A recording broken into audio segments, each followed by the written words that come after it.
গেদে বানপুর থেকে বানপুর থেকে একটা মহিলা, বয়স্ক মহিলা। মৃতদেহ এসেছিল। আচ্ছা। এবার যে সিস্টেম আমরা প্রতিদিন মৃতদেহ দাও সৎকার করি এখানে চুল্লিতে, সেই সিস্টেম করছিলাম।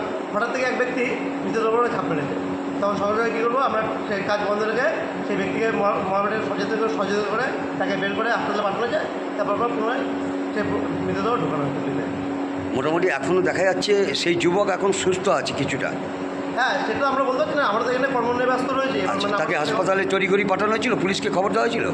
হ্যাঁ, পুলিশকে অফিস থেকে ইনচার্জ খবর দিয়েছিল। তা পুলিশ এসেছিল? না, পুলিশ এখানে আসেনি। আচ্ছা, হসপিটালে গেছিলো, আপনারাই হসপিটালে পাঠিয়েছিলেন? হ্যাঁ, আমরা বলতে কি মানে মহামেডকে হ্যাঁ, সকলের সহযোগিতায় তাকে হাসপাতালে ভর্তি করা হয়েছে। নাম জানা গেছে? না, নাম বলতে পারছি না। আচ্ছা, আর ওই যে বৃদ্ধা, ওটা গেদে বানপুর থেকে এসেছিল? গেদে বানপুর থেকে এসেছিল। জানা যাচ্ছে যে ওই যুবক নাকি ওই বৃদ্ধার নাতি। সেটা তো আমরা বলতে পারছি না। এবার ধরেন এখানে মৃত ব্যক্তির নাম থাকে আর তার ঠিকানাটা থাকে, আর যে সই করে তার এটা থাকে। আগামী দিনে কর্তৃপক্ষকে বলবেন যে এত লোক বডির সঙ্গে যেন না আসে, হ্যাঁ, সেটা তো আমরা কেন বিপজ্জনক একটা ঘটনা ঘটে যেতে পারত, একটা মর্মান্তিক ঘটতে পারত। একটা বড় মর্মান্তিক ঘটনা চোখের সামনে, মানে জ্বলন্ত একটা মানে মৃতদেহ পরিণত হতো, যেখানে একজন শবদেহ যাচ্ছে, তার সঙ্গে ঝাঁপ দিয়েছে এক যুবক। কী মনে হয়, আত্মহত্যার চেষ্টা করেছিল? মদ খেয়েছিল? একটু ড্রিঙ্ক করেছিল। সামান্য ড্রিঙ্ক করেছিল? একটু ড্রিঙ্ক করেছিল। আপনার নাম? সুমন দে। আপনি এই শ্মশান কর্মী? হ্যাঁ, শুনুন। কালকে রাতের ঘটনাটা একটু বলুন তো। গতকাল রাত ঠিক 11:25-এ একটা বডি আমাদের বম্বে চুল্লিটায় দেয়া হচ্ছিল। সেই সময় বডির সঙ্গে যারা ছিল তাদের মধ্যে একজনা পরিচয় পেলাম যে ওই মিতার নাতি হয়।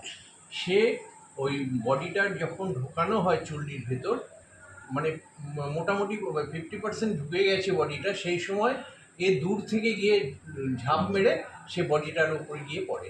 তখন আমাদের যে ডোম ছিল সে খুব দৃঢ়তার সঙ্গে সে বডিটাকে সেই আটকে দেয়, এই ট্রলিটাকে আটকে দেয় এবং বডিটাকে উদ্ধার করে বাইরে নিয়ে আসে। তারপরে ওই ছেলেটিকে বডিটাকে সেই লোকটিকে তখন ওরা যারা বডি নিয়ে এসেছিল ওরা তখন এতে নিয়ে যায়, হসপিটালে নিয়ে যায়। এখন হসপিটালে অ্যাডমিট আছে? এখন হসপিটালেই আছে ওরা। কোথাকার বডি ছিল? গতকাল বডিটা কোথাকার ছিল? কৃষ্ণগঞ্জ থানা। ওর নাম ছিল বোধহয় খুব সম্ভব ইন্দ্রজিৎ বিশ্বাস ছেলেটি। আর তার দিদিমা যে ছিল সে বোধহয় কি 95 বছরের বৃদ্ধা। হ্যাঁ, 95 কি টুকুবালা মণ্ডল। হ্যাঁ, টুকুবালা মণ্ডল। ওনার দেহ দাহ করতে এসেছিল। আর তারপরেই এই ঘটনা। আপনারা কি এরপরে যে এই যে ম্যাক্সিমাম লোক আসে চুল্লির কাছাকাছি দেহ নিয়ে, সে ব্যাপারে কি কোনো রকম বাইন্ডিং করবে বা এরকম কোনো আটকাবার ব্যবস্থা করবেন? হ্যাঁ, আমরা এখন ডিসিশন নিয়েছি, যখন বডিটা ওই চুল্লির কাছে যাওয়া হবে তখন 4 জনা ওখানে ক্যারি করে নিয়ে যাবে। তারপর সেই 4 জনকেও আমরা মোটামুটি দূরত্ব থেকে বেশ কিছুটা দূরত্ব, আমাদের একটা কোলাপসিবল গেট আছে, সেই গেটের বাইরে রাখার পরিকল্পনা করেছি। সেখান থেকে ওরা দেহটা যাতে দেখতে পায় সেই ব্যবস্থা করবে।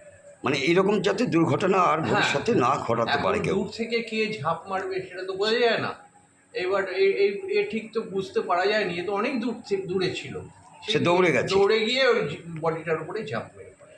আগামী দিনে আপনারা নিরাপত্তার কারণে গ্রিলের বাইরেই দাহ যারা করতে আসবে শ্মশান যাত্রীদের বাইরে রাখবেন? হ্যাঁ, বাইরে রাখবেন। আপনার নাম? আমার নাম গোরাচাঁদ সাহা। আপনি এই শ্মশান ঘাটে শ্মশানের আমি ইনচার্জ।